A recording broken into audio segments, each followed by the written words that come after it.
મિત્રો આજે પણ નવા વિડીયો સાથે બધા મિત્રોને જય માતાજી। તો કેરીની સિઝન ચાલે છે આવડે, એટલે કેરીની આચાર બનાવવાની રીત હું તમને બતાવું ને આપણે કેરી તેના માટે આપણે લાયા છીએ તે ચોખ્ખા પાણી પહેલાં ધોઈ કાઢવાની ને પછી આપણે કટિંગ કરવાની છે। તો આ રીતના આપણે કટિંગ કરી દીધી છે અને એની અંદર આપણે કયા કયા મસાલા નાખવાના છે અને કેવી રીતના આપણે કેરીનું આચાર બનાવવાનું છે એ હું તમને બતાવું। કયા કયા મસાલા અંદર નાખવાના છે અને કયું તેલ આપણે અંદર નાખવાનું છે ને એ પણ હું તમને બતાવું, પણ તમારે અમારો વિડીયો પૂરો જોવો પડશે તો જ તમને ખબર પડશે।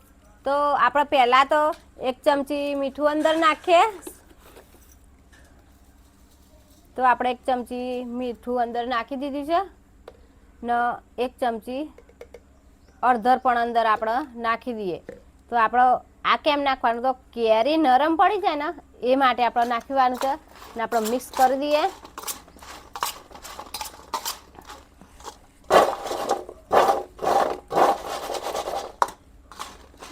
તો આ રીતના આપણે મિક્સ કરી દીધી કેરી ને પછી ઓને આપણે શું કરવાનું છે, 1 કલાક વારે ઢોકી રાખવાનું છે। તો કેરી જે હતી એકદમ નરમ થઈ જાય। તો આપણે હવે ઢોકી દઈએ। તો કેરી 1 કલાક વારે આપણે ઢોકી મૂકવાની છે તો કેરી એકદમ નરમ થઈ જાય। તો આપણે પેલી કેરી આપણે પલાળવા મૂકી છે તો લગેર આપણે એનો આચાર મસાલો આપણે તૈયાર કરી દઈએ। તો કઈ કઈ આઈટમ લીધી એ હું તમને બતાવું। તો તેના માટે આપણે લીધું છે અજમો, ધાણા લીધું છે, તલ લીધા છે, પીળી રઈ લીધી છે, પછી મરી લીધી કારી, જીરું લીધું છે, મેથી લીધી, વરિયાળી મરચાં ને લવિંગ ને હિંગ। તો આટલી જાતનો આપણો મસાલો લીધો છે ને આપણે લોડીની અંદર આપણે ગરમ કરી દઈએ એટલે કમ્પ્લીટ મિક્સરમાં દરવો હોય તો પાવડર બની જશે ને તમારે વાટવો હોય તો પણ પાવડર બની જશે। ગરમ કરીએ એટલે એની હવા ઉડી જાય ને એટલે આપણે કમ્પ્લીટ પાવડર ઝીણો બની જશે। તો આપણે હવે ચાલુ કરીએ। તો આપણે હે ને અમારા ઘેર ગેસ છે નથી એવું નહીં, પણ આપણા ચૂલા પર બનાવવાનો છે ને દેશી ચૂલો મેં 2 થી 3 એટે મૂકીને અમે ચૂલો બનાવીશું। તો કેમ ચૂલા પર બનાવવાનો કે આપણા મસાલો શેકીએ ને એટલે એનો સ્વાદ હોય ને એ બળી જાય ગેસ પર ને ચૂલા પર બરે ના, એટલે આપણે એટલું મીઠું લાગે ને આચાર કેરીનો આપણે બનાવવાનું છે ને કેરી આચાર બનાવવાનું એટલે મીઠી લાગે, એટલે આપણે ચૂલા પર આવજે શેકી કાઢીએ ને પછી આપણે તો પહેલાં આપણે મરચાં સૂકા નાખવાના છે, પછી નાખીએ વરિયાળી।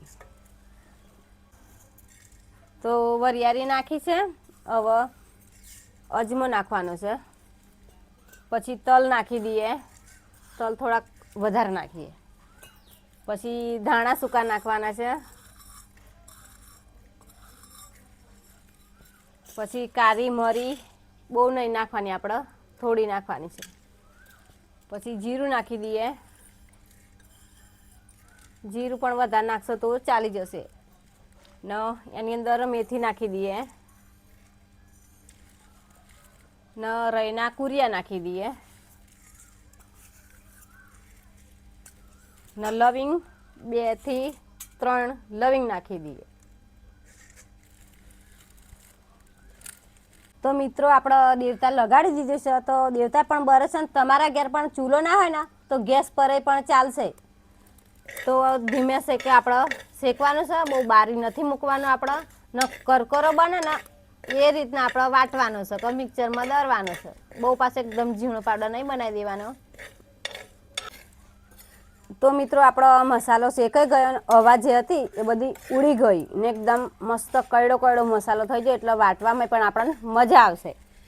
તો આપણે એક થાળીની અંદર કાઢી લીધું છે ને હવે એને ઠંડો કરવા મૂકીએ। તો આ મસાલો આપણા ખોણીની અંદર આપણે વાટી લઈએ ને એકદમ ઝીણો નહીં વાટવાનો, કકરો વાટવાનો।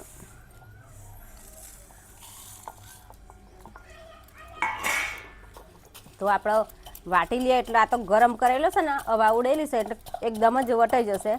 તો મિત્રો આ મસાલો વટાય ને તો લગેરે મારા વાળાને ઘરની પાછળ કેવું સીન હોય એ હું તમને બતાવું ને તો તમે જોજો વિડીયોમાં કે સીન કેવું લાગ્યું છે। અમારા વાળાનું જામફળી છે, સરગવો પણ છે, અમારા વાળાની અંદર દૂધી પણ છે, આસોપાલવ છે, જાતના ઝાડા છે, જાતના ઝાડવા છે અમારા વાડામાં। તો તમે કમેન્ટ બોક્સમાં લખી દેજો કે સીન કેવું લાગે। નળ પણ પાણી આવી ગયું છે ફૂલ ફાસ્ટ, તો પણ જોઈ લેજો કે અમારા નળ કેવી રીતના પાણી આવે છે। ઉભા રહેજો હા। મિત્રો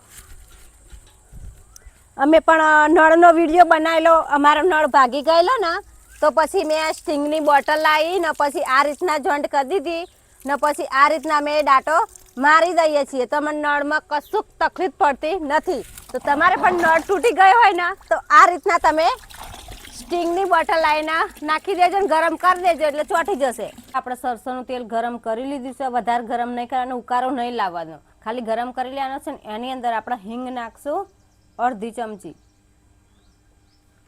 ચમચી હિંગ નાખી છે ને કશ્મીરી મરચું આપણે અડધી ચમચી અંદર નાખી દીધી છે.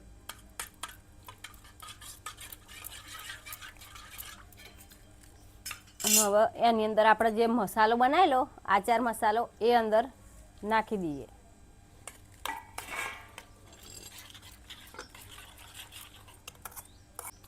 તો આ મસાલો આપણે તેલની અંદર 5 મિનિટ રવા દેવાનો છે.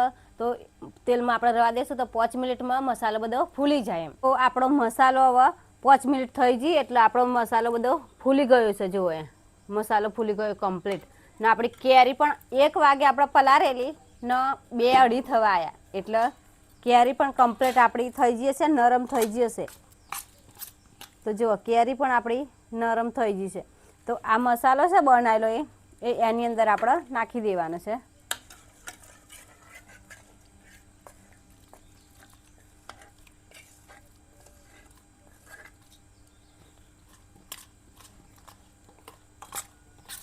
તો સ્વાદ ચાખી લેજો. આપણે પહેલાં પલાળવા મીઠું નાખેલું એટલે જો વધારે ના પડી જાય ચાખીને પછી ઓછું મીઠું હોય તો સ્વાદ પ્રમાણે તમે મીઠું નાખી દેજો. ને ઓને આપણે 2 દિવસ આપણે તાપમાં સુકવાનું છે. તો 1 જ કલાક 1 દિવસ સુકવાનું છે. તો 2 દિવસ તમે 2 કલાક સૂકવી શકો છો. અને પછી ત્રીજા દિવસે તમે ખાશો ને તો તમે અથોણા નહીં ભૂલી જશો અને કેરી કટકી નહીં તમે ભૂલી જશો. તો તડકાની અંદર 1 કે 2 કલાક મૂકી દેવાનું છે ને પછી ઘરની અંદર લઈ લેવાનું છે. પછી બીજા દિવસ પાછું 1 કલાક તમારે સુકવવાનું છે. તો ફરી આવતીકાલે 1 કલાક તમારે સુકાવવાનું છે અને ફરી તમે પછી ખાશો ત્રીજા દિવસ તો તમે કેરી કટકી નહીં ભૂલી જશો, અથોણા નહીં ભૂલી જશો. ને તમે દર વર્ષે કેરી આચાર જ બનાવીને તમે ખાશો. અને તમારા સગા સંબંધીને તમે આવી સલાહ આપજો કે તમે કેરી આચાર બનાવીને ખાઓ તો બહુ સ્વાદિષ્ટ આવે છે, બહુ મીઠી લાગે છે. એમ કેરી આચાર જ બનાવીને તમે ખાજો. ને અમારો વિડીયો વધુ ને વધુ શેર કરજો.